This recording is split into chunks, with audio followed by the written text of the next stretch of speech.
આપણી સંકલ્પ ન્યૂઝ ચેનલને સબસ્ક્રાઇબ અને લાઇક કરો, બેલ આઇકન દબાવો જેથી આવનાર ન્યૂઝ અપડેટ્સની નોટિફિકેશન આપના મોબાઈલ પર સૌથી પહેલા પહોંચે. Like, subscribe and share the video. નમસ્કાર દર્શક મિત્રો, હું છું પૂજા ટંડેલ. સંકલ્પ ન્યૂઝમાં આપનું સ્વાગત છે. સમાચારની શરૂઆત કરતા પહેલા એક નજર આજના મુખ્ય સમાચાર ઉપર.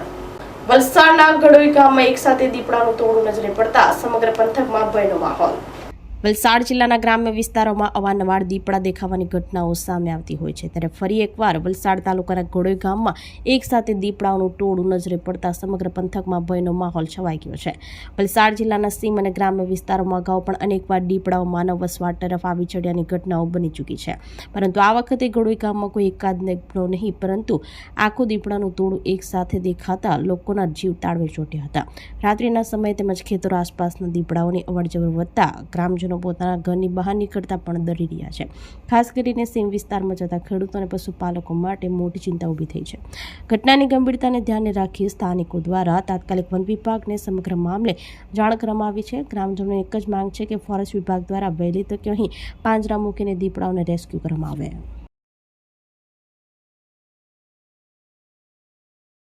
દમણ પટલારાના પાવર હાઉસમાં ભીષણ આગ લાગતા દોડધામ વીજ પ્રવાહ બંધ થતા લોકો મુશ્કેલીમાં મુકાયા હતા. ફાયર વિભાગના 7 થી વધુ બંબા ઘટના સ્થળે પહોંચી લાશ્કરોએ આગને કાબૂમાં લેવા કવાયત આદરી. મોટી દમણના પટલારા ગામે દાદરાનગર હવેલી અને દમણ દીવ પાવર કોર્પોરેશનના આવેલા પાવર હાઉસ વીજ સ્ટેશનમાં શનિવારે રાત્રે અચાનક આગ સળગી ઉઠતા ભારે અફરાતફરી મચી ગઈ હતી. લાશ્કરોએ ભીષણ આગને કાબૂમાં લેવા કવાયત આદરી હતી, પણ આગ ઉપર કાબુ મેળવાયો ન હતો. ઘટનાને પગલે વીજ પ્રવાહ બંધ થતા લોકો મુશ્કેલીમાં મુકાયા હતા. આગ અંગે હાલ કોઈ કારણ બહાર આવ્યું નથી. પ્રાપ્ત માહિતી અનુસાર મોટી દમણના પટલારા ગામે દાદરાનગર હવેલી અને દમણ દીવ પાવર કોર્પોરેશનના આવેલા પાવર હાઉસ ખાતે અચાનક આગ સળગી ઉઠી હતી. જોતજોતામાં આગ વધુ આક્રમક બનતા ભારે અફરાતફરી મચી ગઈ હતી. એટલું જ નહીં પણ આગની જ્વાળા આકાશમાં દૂર દૂર સુધી ફેલાઈ જતા લોકોમાં ગભરાટ મચી ગયો હતો. ઘટનાની જાણ થતાં દાદરાનગર હવેલી અને દમણ દીવ પાવર કોર્પોરેશનના અધિકારી સહિત કાફલો અને પોલીસની ટીમ પહોંચી ગઈ હતી. દમણ સહિતના વિસ્તારના 7 થી વધુ ફાયર વિભાગના બંબા સાથે ઘટના સ્થળે પહોંચ્યા હતા. લાશ્કરો દ્વારા સતત પાણીનો મારો ચલાવવામાં આવ્યો હતો. પાવર હાઉસમાં કયા કારણસર આગ લાગી તે અંગે અકબંધ રહ્યું હતું.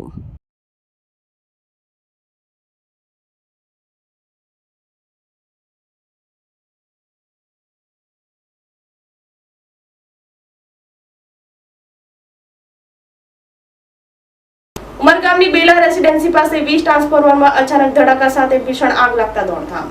ઘટનાને પગલે અમુક ઘરોમાં વીજળી ધૂળ, ફાયર અને વીજ વિભાગની ટીમ સ્થળ ઉપર દોડી આવી. ઉમરગામની બેલા રેસિડેન્સી પાસે આવેલા વીજ ટ્રાન્સફોર્મરમાં અચાનક ધડાકા સાથે ભીષણ આગ લાગવાની ઘટના બનવા પામી છે. ધડાકાનો અવાજ એટલો જોરદાર હતો કે આસપાસના લોકોમાં ભારે અફરાતફરી અને ભયનો માહોલ સર્જાયો હતો. ઘટનાની વિગત મુજબ ઉમરગામ પાલિકા ક્ષેત્રમાં આવેલી બેલા રેસિડેન્સી નજીકના એક વીજ ટ્રાન્સફોર્મરમાં શોર્ટ સર્કિટના કારણે અચાનક આગ ભડકી ઉઠી હતી. ટ્રાન્સફોર્મરમાં એકાએક જોરદાર ધડાકો થયો હતો, જેનાથી આસપાસના રહીશો ગભરાઈને ઘરની બહાર દોડી આવ્યા હતા. ધડાકા સાથે સમગ્ર વિસ્તારનો વીજ પુરવઠો તાત્કાલિક બંધ થઈ ગયો હતો, જેના પરથી લોકોને ટ્રાન્સફોર્મરમાં આગ લાગી હોવાની જાણ થઈ હતી. ઘટના અંગે તાત્કાલિક ઉમરગામ પાલિકાના ફાયર ફાઇટરોને જાણ કરવામાં આવતા ઘટના સ્થળે પહોંચી પાણીનો મારો ચલાવી આગ ઉપર કાબુ મેળવવાના પ્રયાસો હાથ ધર્યા હતા. ઘટનાને કારણે વોર્ડ નંબર 6 અને અનેક વિસ્તારોમાં પાવર કટ થઈ ગયો હતો. વીજ પુરવઠો ખોરવાઈ જતા સ્થાનિક રહીશોને ભારે હાલાકીનો સામનો કરવો પડ્યો હતો. હાલમાં ફાયર બ્રિગેડ દ્વારા આગ ઉપર કાબુ સંપૂર્ણપણે મેળવી લેવાયો છે અને વીજ કંપની દ્વારા પુરવઠો યથાવત કરવાની કામગીરી શરૂ કરવામાં આવી હતી.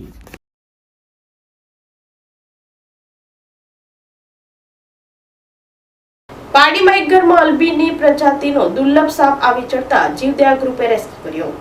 પારડી લાડ સ્ટ્રીટ ખાતે રહેતા ભાવિનભાઈ શાહના ઘરે સાપ આવી ચડ્યો હતો, જેની જાણ પારડી જીવદયા ગ્રુપના પ્રમુખ અલી અંસારીને કરતા તેમના માર્ગદર્શન હેઠળ સભ્ય યાસીન મુલતાની અને ઋષિ ઠાકોર ઘટના સ્થળે પહોંચી ગયા હતા અને ત્યાં જોતા આ સાપ અલ્બીનો કોમન ટ્રિનકેટ સ્નેક એટલે કે રૂખાઈ જાતિના બિનઝેરી સાપનું બચ્ચું હોવાનું જાણવા મળ્યું હતું. આ અલ્બીનો પ્રજાતિના સાપ અતિ દુર્લભ હોય છે અને ભાગ્યે જોવા મળે છે. અલ્બીના સાપોમાં એક બીમારી હોય છે, જેમાં સાપની આંખ લાલ થઈ જાય છે અને આંખો શરીર સફેદ હોય છે. આવા સાપ લાખો હજારોમાં એક જોવા મળે છે. આ સાપના જીવદયા ગ્રુપ પારડી દ્વારા સફળ રેસ્ક્યુ કરાયું હતું અને આ અંગે વન વિભાગને જાણ કરી સાપને જંગલમાં મુક્ત કરવાની તજવીજ હાથ ધરી હતી. આજે પારડી જીવદયા ગ્રુપમાંથી એક ફોન આવ્યો હતો કે લાળ સ્ટ્રીટ દમણી ઝાપાથી એક સાપ દેખાયો છે એ પ્રમાણે ફોન આવતા મારા મિત્ર ઋષિ ઠાકોર ત્યાં ગયા હતા ને કે એલ્બીનો સાપ પકડાયો છે. એલ્બીનો સાપનો મતલબ એ છે કે આ જે સાપ હોય છે રેગ્યુલર એમની કલર ને પેટર્ન કરતા એ આખો વ્હાઈટ દેખાય છે. આ જો તમે જોઈ શકો છો. રેગ્યુલર એની આંખ જે હોય છે તે અલગ પ્રકારની હોય છે, જ્યારે આમાં જે દેખાય તે આખી લાલ પડતી હોય છે ને એમની જે જીભ નીકળે છે તે બી વ્હાઈટ હોય છે ને આ બહુ ઓછા પ્રમાણમાં સાપ જોવામાં આવે છે એલ્બીનો સાપ. આ જો બચ્ચું છે આ ટ્રિન્કેટ જાતિનો સાપ છે, પિંજેરી સાપ હોય છે. દમણમાં મેઘરાજાની શાનદાર જમાવટથી હિલ સ્ટેશન જેવા આહલાદક નજારો જોવા મળ્યો. સંપ્રદેશ દમણમાં વરસાદની હેલી યથાવત રહ્યા પામી છે અને છેલ્લા 2 દિવસથી પ્રદેશમાં ધીમી ધારે તથા સમયાંતરે પડી રહેલા વરસાદી ઝાપટાઓને પગલે સતત વાદળછાયા વાતાવરણ વચ્ચે હવામાં એવી આહલાદક ઠંડક પ્રસરી ગઈ છે કે લોકો અને પ્રવાસીઓ જાણે હિલ સ્ટેશન પર ફરવા આવ્યા હોય તેવી રમણીય અનુભૂતિ કરી રહ્યા છે. દમણમાં છેલ્લા 24 કલાક દરમિયાન 3.12 ઇંચ અને શનિવારે સવારે 8 થી સાંજે 5 વાગ્યા સુધીમાં 1.28 ઇંચ જેટલો સારો વરસાદ વરસવા પામ્યો છે. ત્યારે આ પરિસ્થિતિને ધ્યાનમાં રાખીને હવામાન પ્રદેશમાં 40 થી 50 કિલોમીટર પ્રતિ કલાકની ઝડપે પવન ફૂંકાવાની સાથે હળવાથી ભારે વરસાદ વરસવાની પૂરેપૂરી શક્યતા વ્યક્ત કરવામાં આવી છે.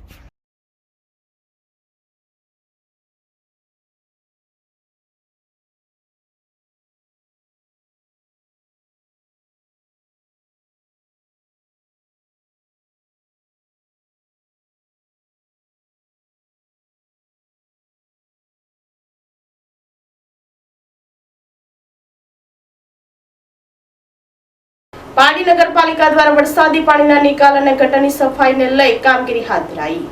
બાલાખાડી કોટલા વિસ્તારમાં આવેલ ડ્રેનેજમાં અડચણરૂપ પાઇપો અને જેસીબી અને ક્રેનની મદદથી બહાર કઢાયા. પાડી નગરપાલિકા દ્વારા વરસાદી પાણીના નિકાલ અને ગટરની સફાઈને લઈ કામગીરી હાથ ધરવામાં આવી હતી. પાલિકાના ચીફ ઓફિસર કોમલબેન, બાંધકામ chairman Pranav Desai, town plan chairman Shirish Patel, મેઘાબેન ભાવસાર, એન્જિનિયર મોસીનાબેન, સેનેટરી ઇન્સ્પેક્ટર મેહુલ પરમાર તથા સુપરવાઇઝર પંકજ ગરણે અને તેમની સમગ્ર ટીમ સ્થળ ઉપર હાજર રહી જેસીબી અને ક્રેન વડે અડચણરૂપ પાઇપો બહાર કાઢવામાં આવ્યા હતા.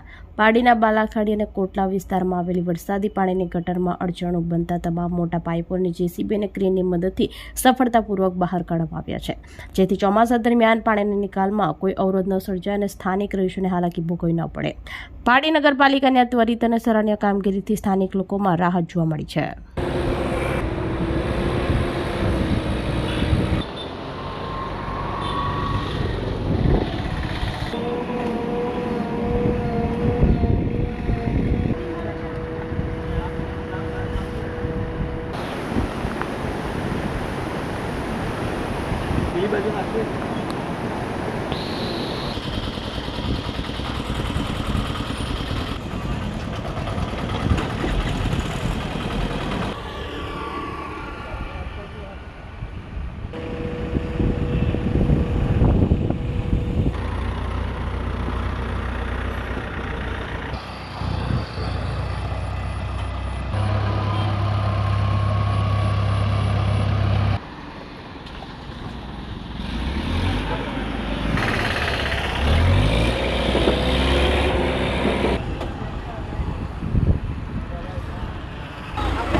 તો આ તાજા સમાચારો, નવા સમાચારો સાથે કાલે ફરી મળીશું. નમસ્કાર. આપણી સંકલ્પ ન્યૂઝ ચેનલને સબસ્ક્રાઇબ અને લાઇક કરો, બેલ આઇકન દબાવો જેથી આવનાર ન્યૂઝ અપડેટ્સની નોટિફિકેશન આપના મોબાઈલ પર સૌથી પહેલા પહોંચે. Like, subscribe and share the video.